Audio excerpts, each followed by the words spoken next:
бүкіл Қазақстанды, бүкіл әлемді қаптап кеткен оқу орталықтарының бәрі кішкентай баладан адам шығаруды мұрат тұтпайды. Олар ақша табатын пысық адам, менеджер жасап шығаруды негізгі концепция етіп алған.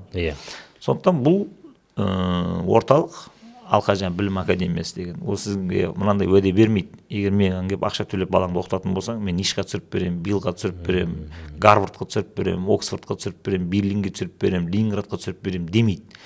Себебі біз 21-ші ғасырдың адамымыз. 21-ші ғасырдың адамының әр ғасырға тән өзінің рухани дерті, ауру, проблемасы болады. Әр ғасырдың адамы өзінің ғасыры бұған жаңағыдай көлденең тосқан проблемамен күресуге мәжбүр болады.